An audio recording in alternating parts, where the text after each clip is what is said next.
आप सभी प्यारे बच्चों का जय कोचिंग प्लेटफॉर्म पर स्वागत है। कक्षा 11 एग्रीकल्चर के विद्यार्थियों के लिए गणित की ये क्लास बहुत ही महत्वपूर्ण है। आप सभी विद्यार्थी इस क्लास को देखें और इसका अवलोकन करके अपने गणित के प्रश्नों को तैयार करें और परीक्षाओं में लिखें। आज हम कक्षा 11 कृषि विज्ञान की गणित के अंतर्गत एक महत्वपूर्ण टॉपिक निर्देशांक ज्यामिति से संबंधित सवालों का अध्ययन करेंगे और समझेंगे कि ये प्रश्न कैसे लगाए जाते हैं। तो आप सभी बच्चों सबसे पहले निर्देशांक ज्यामिति समझने के लिए सबसे पहले हम लोग निर्देशांक अक्ष के बारे में समझेंगे। निर्देशांक अक्ष जिनमें दो अक्षों को लिया जाता है, एक क्षैतिज रेखा है और एक ऊर्ध्वाधर रेखा है। क्षैतिज रेखा को एक्स अक्ष व ऊर्ध्वाधर रेखा को वाई अक्ष कहते हैं। क्षैतिज रेखा एक्स अक्ष अपने इन दोनों के कटार बिंदुओं को मूल बिंदु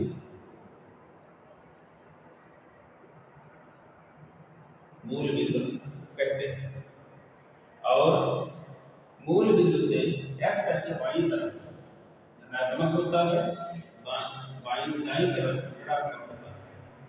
मूल बिंदु से ऊपर की ओर एक्स अक्ष वाई अक्ष धनात्मक होता है और नीचे की ओर वाई अक्ष ऋणात्मक होता है। इस प्रकार हमें निर्देशांक अक्ष में किसी भी बिंदु का लोकेशन या स्थिति ज्ञात करने में उसके दो बिंदुओं की आवश्यकता होती है। तो किसी भी बिंदु का लोकेशन, जैसे एक पॉइंट हम ए मान लें तो उसका लोकेशन एक्स कामा वाई दो बिंदुओं से दर्शाया जाता है। एक्स अक्ष पर चली गई दूरी है, वाई अक्ष पर चली गई दूरी है। इस प्रकार हम अगर एक दूसरा बिंदु P X one comma Y one ले लें तो इन दोनों के बीच की दूरी का एक सूत्र होगा।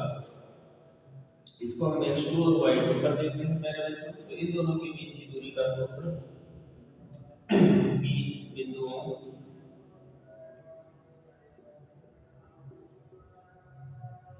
के बीच की दूरी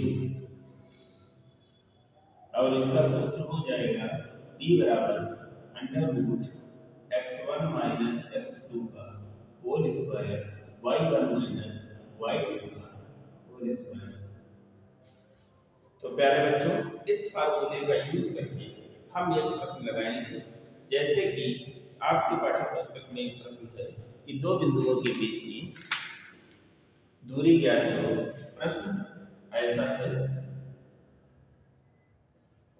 2,5 तथा 4,3 के बीच की दूरी। तो इन बिंदुओं के बीच की दूरी के लिए d बराबर यही हमारा फार्मूला। पहले पॉइंट को हम x1 और y1 लिख लेंगे। इसी प्रकार दूसरे बिंदु को x2 और y2 लिख लेंगे और इस फार्मूले में जो कि x1 माइनस x2 का whole square plus y1 minus y2 का होल स्क्वायर है, इस फार्मूले में हम ये वैल्यूज रखेंगे।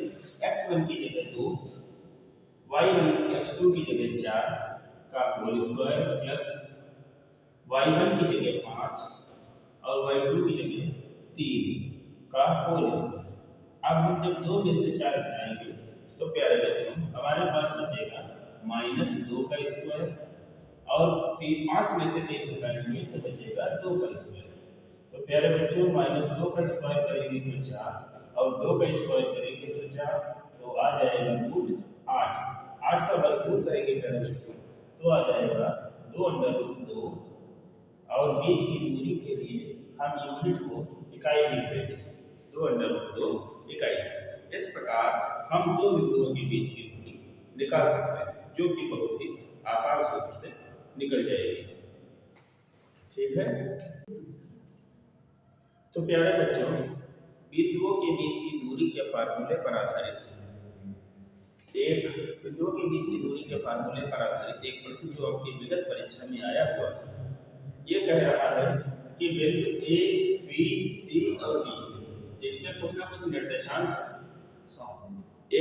निर्देशांक -2, बी का निर्देशांक 0, सी का निर्देशांक 2, और डी का निर्देशांक 0, 3।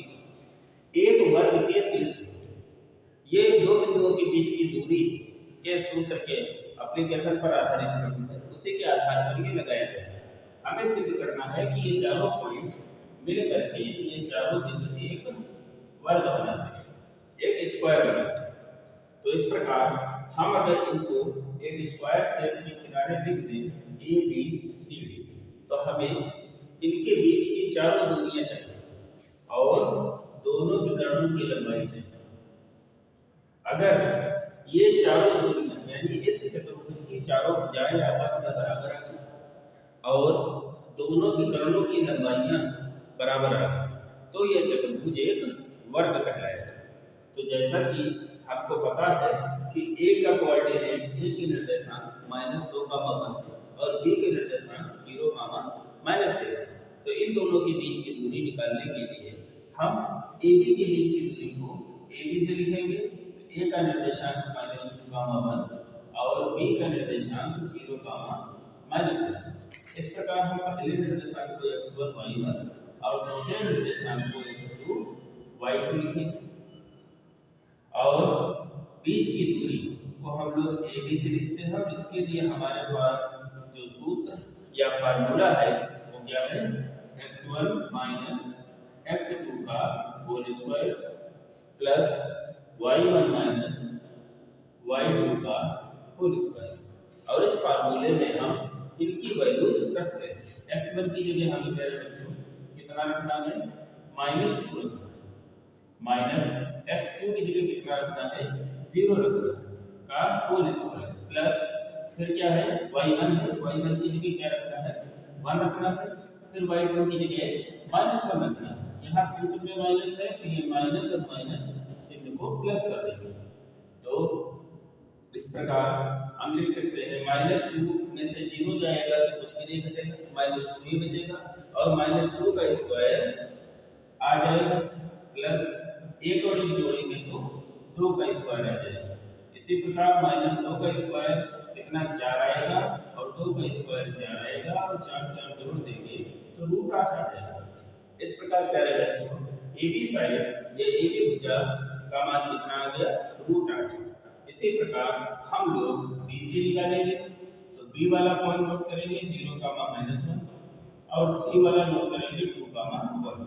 इसको x1 y1 लिख देंगे, इसको x2 और y2 लिख देंगे। इस प्रकार हम लोग BC के लिए सूत्र लगाएंगे और इस बार फार्मूला लगेंगे। पिछले ही फार्मूले का यूज करते हुए हम इसमें मान रख देंगे।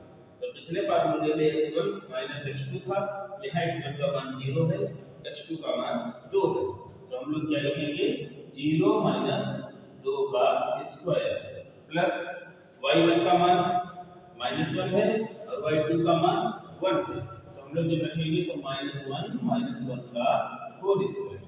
इसी क्रम में 0 में से 2 जाएगा तो कितना बचेगा, -2 बचेगा, -2 का स्क्वायर और 1 में से 1 जाएगा, -1 दोनों माइनस के हैं, समान चिन्ह वाले पद हमेशा जुड़ जाते हैं।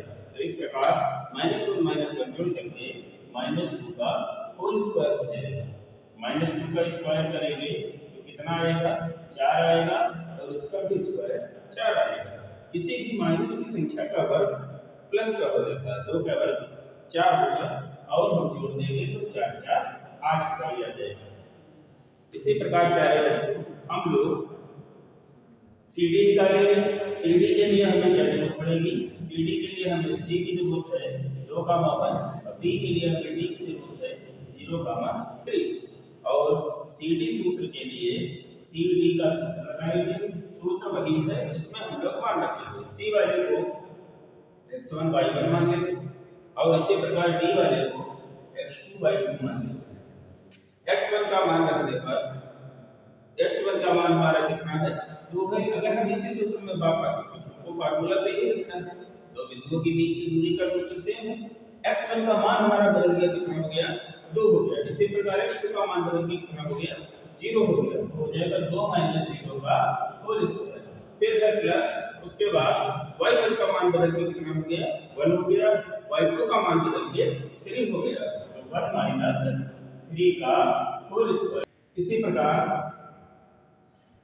से 0 जाएगा तो 2 का स्क्वायर, और 1 में से 3 जाएगा तो -2 का स्क्वायर।